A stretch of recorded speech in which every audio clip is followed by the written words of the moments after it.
Welcome back, guys. It's time for another story time and another request. Today it's the town mouse and the country mouse inside the world's best fairy tales. The town mouse and the country mouse.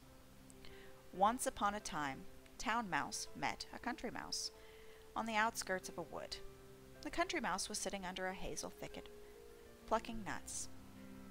"Busy harvesting, I see," said the town mouse. "Who would think of our meeting in this out-of-the-way part of the world?" "Just so," said the country mouse.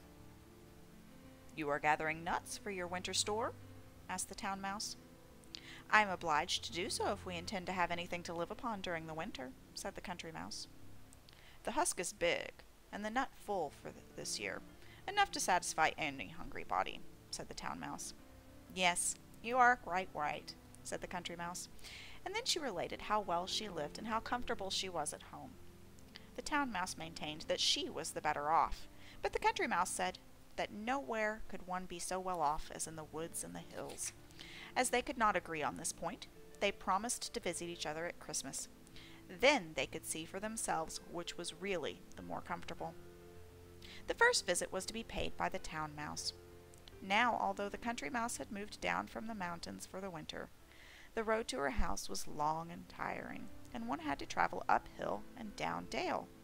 The snow lay thick and deep, so the town mouse found it hard work to get on, and she became tired and hungry before she reached the end of her journey. "How nice it will be to get some food," she thought. The country mouse had scraped together the best she had. There were nut kernels, polypody, and all sorts of roots and many other good things which grow in the woods and the fields. She kept everything in a hole far underground so the frost could not reach it, and close by was a running spring which was free of ice all winter long, so she could drink as much water as she liked. There was an abundance of all she had, and they ate well and heartily, but the town mouse thought it was very poor fare indeed. "One can, of course, keep body and soul together on this," she said, "but I don't think much of it. Now you must be good enough to visit me and taste what we have." Yes, that her hostess would, and before long she set out. The town mouse had gathered together all of the scraps from the Christmas fare which the woman of the house had dropped on the floor during the holidays, bits of cheese and butter, candle ends, cake crumbs, pastries, and many other good things. In a dish under a beer trap, she had enough drink. In fact, the place was full of all kinds of dainties. They ate and fared well, and the country mouse seemed never to have enough. She had never tasted such delicacies, but then she became thirsty, and she found the food both strong and rich, and she wanted something to drink. "We haven't far to go for the beer we shall drink," said the town mouse, and jumped down upon the edge of the dish and drank until she was no longer thirsty. She did not drink too much, for she knew that the Christmas beer was strong. The country mouse, however, thought that the beer was a splendid drink. She had never tasted anything but water, so she took one sip after another. But as she could not stand strong drink, she became dizzy before she left the dish. The drink got into her head and down into her toes, and she began running from one beer barrel to the other, dancing about on the shelves and cups and among the cups and mugs. She squeaked and squeaked as if she were intoxicated. "You must not carry on as if you had just come from the backwoods and make such a row and noise," said the town mouse. "The master of the house is a bailiff, and he is very strict indeed." The country mouse said she did not care either for bailiffs or beggars, but the cat sat at the top of the cellar stairs, lying in wait, and heard all the chatter and noise. When the woman of the house went down to draw some beer and lifted the trap-door, the cat slipped by into the cellar and struck its claws into the country mouse. There was quite another sort of dance.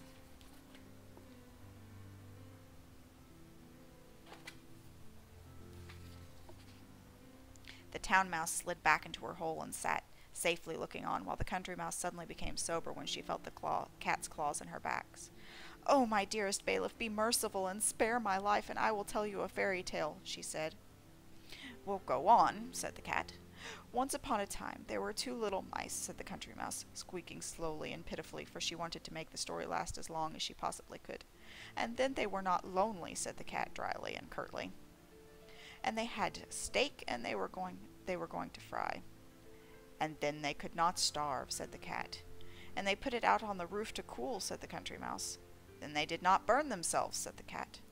But there came a fox and a crow, and they ate it all up, said the Country Mouse. Then I'll eat you up, said the cat. But just at that moment the woman shut the trapdoor with a slam, which so startled the cat that she let go of the hold on the mouse. One bound and the Country Mouse found herself in the hole with the Town Mouse. From there a passage led out into the snow, and you may be sure the Country Mouse did not wait long before she set out homeward. And this is what you call living at ease, being well off, said the Town Mouse. Heaven preserve me for having such a fine place and such a master. Why, I only just got away with my life. So that is the Town Mouse and the Country Mouse. It is, of course, a fable, but I'll leave you to figure out the meanings of it.